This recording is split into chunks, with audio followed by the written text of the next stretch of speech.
Hi friends, എല്ലാവർക്കും പൊടീസ് വേൾഡിലേക്ക് സ്വാഗതം. ഇന്ന് പപ്പായ ഉപയോഗിച്ചിട്ട് വളരെ എളുപ്പത്തിൽ തയ്യാറാക്കിയെടുക്കാൻ പറ്റുന്ന ചോറിനൊപ്പം കഴിക്കാൻ പറ്റിയിട്ടുള്ള സിമ്പിളായിട്ടുള്ള ഒരു കറിയുടെ റെസിപ്പി ആയിട്ടാണ് ഞാൻ വന്നിട്ടുള്ളത് കേട്ടോ.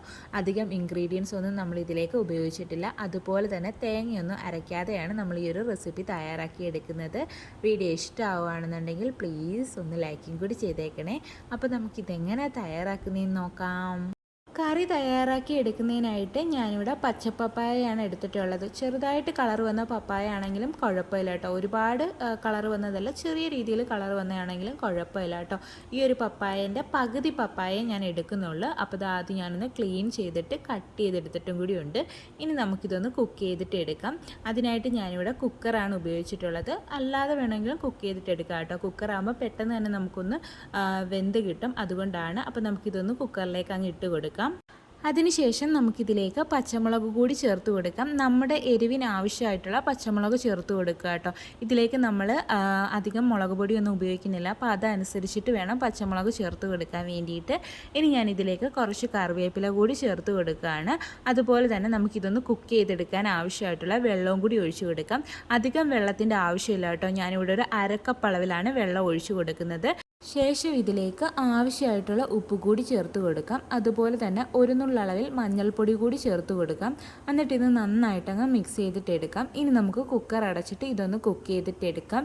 ഞാനിവിടെ ഒരു മീഡിയം ഫ്ലെയിമിൽ 2 വിസിലാണ് അടുപ്പിക്കുന്നത് കേട്ടോ. എന്നിട്ട് ഇതിൻ്റെ പ്രഷർ കംപ്ലീറ്റ് പോയതിന് ശേഷം നമുക്കൊന്ന് ഓപ്പൺ ചെയ്തിട്ട് നോക്കാം. അപ്പോൾ ഇതാ നമ്മുടെ പപ്പായയൊക്കെ നന്നായിട്ട് കുക്കായി വന്നിട്ടുണ്ട്. ഇനി നമുക്കിതൊരു തവി വെച്ചിട്ടൊന്ന് ഉടച്ചു കൊടുക്കാം. നമ്മുടെ കറിക്കൊരു തിക്നെസ്സിന് വേണ്ടിയിട്ടാണ് നമ്മളൊന്ന് ഉടച്ചു കൊടുക്കുന്നത്. ഇതിലേക്ക് തേങ്ങയൊന്നും അരയ്ക്കാത്തത് കൊണ്ട് തന്നെ ഒരു തിക്നെസ് കിട്ടാൻ വേണ്ടിയിട്ട് നമുക്കൊന്ന് ഉടച്ചു കൊടുക്കാം. ഉടയ്ക്കാൻ ഇഷ്ടമില്ല എന്നുണ്ടെങ്കിൽ ഇങ്ങനെ തന്നെ ഇടാം കേട്ടോ. അല്ലാന്നുണ്ടെങ്കിൽ കുറച്ച് മാത്രം ഉടച്ചിട്ട് കുറച്ചല്ലാതെ ഇട്ട് കൊടുക്കാം കേട്ടോ. അപ്പോൾ ഇതാ ഇത് നല്ല ഫൈനാക്കി അങ്ങ് ഉടച്ചെടുക്കണ്ട, കുറച്ച് കഷ്ണം കിടന്നോട്ടെ, എങ്കിലും അത്യാവശ്യം നന്നായിട്ട് നമുക്കൊന്ന് ഉടച്ചിട്ട് എടുക്കാം കേട്ടോ. അപ്പോൾ ഇതാ പപ്പായയൊക്കെ ഞാൻ നന്നായിട്ടൊന്ന് ഉടച്ചെടുത്തിട്ടുണ്ട്. ചെറിയ ചെറിയ കഷ്ണം പോലെ കിടക്കുന്നുണ്ട്, അത് കുഴപ്പമില്ല കേട്ടോ. ഇനി ഇതൊന്ന് മാറ്റി വെക്കാം. ശേഷം നമുക്കൊരു കടായിയിലേക്ക് 2.5 ടേബിൾ സ്പൂൺ അളവിൽ ഓയിൽ ഒഴിച്ചു കൊടുക്കാം. ഞാനിവിടെ വെളിച്ചെണ്ണയാണ് എടുത്തിട്ടുള്ളത്. നാടൻ കറികളൊക്കെ ആകുമ്പോൾ വെളിച്ചെണ്ണയായിരിക്കും നല്ലത് കേട്ടോ. അപ്പോൾ ഓയിലൊന്ന് ചൂടായി വരുമ്പോഴേക്കും നമുക്കിനി ഇതിലേക്ക് ഒരു 1/2 ടീസ്പൂൺ അളവിൽ കടുക് ചേർത്ത് കൊടുക്കാം. കടുകൊക്കെ ഒന്ന് പൊട്ടി വരുമ്പോഴേക്കും 1/4 ടീസ്പൂൺ അളവിൽ ഉലുവ കൂടി ചേർത്ത് കൊടുക്കാം. പിന്നീട് നമുക്കിതിലേക്ക് ഒരു നുള്ളളവിൽ ജീരകം കൂടി ചേർത്ത് കൊടുക്കാം. ജീരകം ചേർക്കാൻ താല്പര്യമില്ല എന്നുണ്ടെങ്കിൽ ഒഴിവാക്കാം കേട്ടോ. പിന്നീട് നമുക്കിതിലേക്ക് ഒരു ഉണക്കമുളക് കട്ട് ചെയ്തതും കൂടി ചേർത്ത് കൊടുത്തതിന് ശേഷം ഒന്ന് മിക്സ് ചെയ്തിട്ട് എടുക്കാം. ഇനി ഇതിലേക്ക് നമുക്കൊരു 5 ചെറിയുള്ളി സ്ലൈസ് ചെയ്തതും കൂടി ചേർത്ത് കൊടുക്കാം. എന്നിട്ട് നന്നായിട്ടൊന്ന് വഴറ്റിയിട്ടെടുക്കാം. ശേഷം ഇതിലേക്ക് കുറച്ച് കറിവേപ്പില കൂടി ചേർത്തിട്ട് ഒന്നുകൂടി ഒന്ന് മിക്സ് ചെയ്തിട്ട് എടുക്കാം. ഈ ഒരു ഉള്ളിയുടെ കളറൊക്കെ ഒന്ന് ചെറുതായിട്ട് ചേഞ്ചായി വരുമ്പോഴേക്കും ഫ്ലെയിം ഒന്ന് കുറച്ച് വെച്ചതിന് ശേഷം നമുക്കിനി ഇതിലേക്ക് ഒരു 1/4 ടീസ്പൂൺ അളവിൽ മഞ്ഞൾപ്പൊടി ചേർത്ത് കൊടുക്കാം. അതുപോലെ തന്നെ ഒരു 1/2 ടീസ്പൂൺ അളവിൽ മുളക് പൊടിയും കൂടി ചേർത്ത് കൊടുക്കാം. എന്നിട്ട് ഇതൊന്ന് മിക്സ് ചെയ്തിട്ട് എടുക്കാം. ഇതിൻ്റെ ഒരു പച്ച കുത്തൊന്ന് മാറി വരുന്നിടം വരെ ഒന്ന് മിക്സ് ചെയ്തിട്ട് എടുക്കണം കേട്ടോ. ശേഷം നമുക്കിതിലേക്ക് നമ്മൾ നേരത്തെ ഉടച്ച് വെച്ചിട്ടുണ്ടായിരുന്ന പപ്പായ ഇതിലേക്ക് ചേർത്ത് കൊടുക്കാം. എന്നിട്ട് ഇത് നന്നായിട്ട് അങ്ങ് മിക്സ് ചെയ്തിട്ട് എടുക്കാം. എന്നിട്ടൊരു 2 മിനിറ്റ് നേരത്തേക്ക് ഒന്ന് തിളപ്പിച്ചിട്ടും കൂടി എടുക്കാം കേട്ടോ. അതിനുശേഷം നമുക്ക് ഫ്ലെയിം അങ്ങ് ഓഫ് ചെയ്ത് കൊടുക്കാം. എന്നിട്ട് ഇതിലേക്ക് തൈര് ഒഴിച്ചു കൊടുക്കാം. ഞാനിവിടെ 1/4 കപ്പ് അളവിലാണ് തൈര് എടുത്തിട്ടുള്ളത്. ആവശ്യത്തിന് പുളിയുള്ള തൈരാണ് എടുത്തിട്ടുള്ളത് കേട്ടോ. അതൊരു ഫോർക്ക് വെച്ചിട്ടൊന്ന് ഉടച്ചെടുത്തിട്ടുണ്ട്. കട്ട തൈരായിട്ടല്ല എടുത്തിട്ടുള്ളത്, ഫോർക്ക് വെച്ചിട്ടൊന്ന് ഉടച്ചെടുത്തിട്ടുണ്ട്.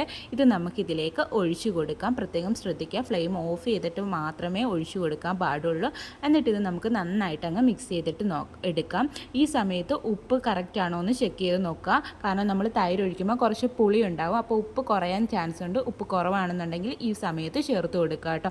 എന്നിട്ട് നന്നായിട്ട് മിക്സ് ചെയ്തിട്ട് എടുക്കുക. ഇപ്പോൾ ദാ ഈ ഒരു കൺസിസ്റ്റൻസിയിലാണ് നമ്മുടെ കറി ഇരിക്കുന്നത്. നിങ്ങൾക്ക് കുറച്ചുകൂടി ലൂസായിട്ട് വേണം എന്നുണ്ടെങ്കിൽ നമ്മൾ തൈര് ഒഴിക്കുന്നതിന് മുന്നേ ചൂടുവെള്ളം ഒഴിച്ചു കൊടുത്താൽ മതിയാവും കേട്ടോ. അപ്പോൾ കുറച്ച് ലൂസായിട്ട് കിട്ടും. ഈ ഒരു കൺസിസ്റ്റൻസിയിൽ വേണമെങ്കിൽ ഇങ്ങനെ എടുക്കാം, അല്ലാന്നുണ്ടെങ്കിൽ വെള്ളം ഒഴിച്ചിട്ട് ലൂസാക്കിയിട്ട് വേണമെങ്കിൽ എടുക്കാം കേട്ടോ. അപ്പോൾ ഇതാ നമ്മുടെ ടേസ്റ്റി ആയിട്ടുള്ള പപ്പായ തൈര് കറി ഇവിടെ റെഡി ആയിട്ടുണ്ട്. വളരെ എളുപ്പത്തിൽ നമുക്ക് തയ്യാറാക്കിയിട്ട് എടുക്കാം. ചോറിനൊപ്പം ഈ ഒരു കറി മാത്രം മതിയാവും കേട്ടോ. നല്ല ടേസ്റ്റി ആയിട്ടുള്ളൊരു കറിയാണ്. അപ്പോൾ എല്ലാവരും ഈ രീതിയിലൊന്ന് ട്രൈ ചെയ്ത് നോക്കണേ. വീഡിയോ ഇഷ്ടമായിട്ടുണ്ടെങ്കിൽ പ്ലീസ് ഒന്ന് ലൈക്കും കൂടി ചെയ്തേക്കണേ. അതുപോലെ ആദ്യമായിട്ട് ചാനൽ കാണുന്ന കൂട്ടുകാരൊക്കെ ആണെന്നുണ്ടെങ്കിൽ പ്ലീസ് ഒന്ന് സബ്സ്ക്രൈബ് ചെയ്ത് സപ്പോർട്ടും കൂടി ചെയ്യണേ. വീണ്ടും നല്ലൊരു വീഡിയോ ആയിട്ട് വരാം. Thanks for watching.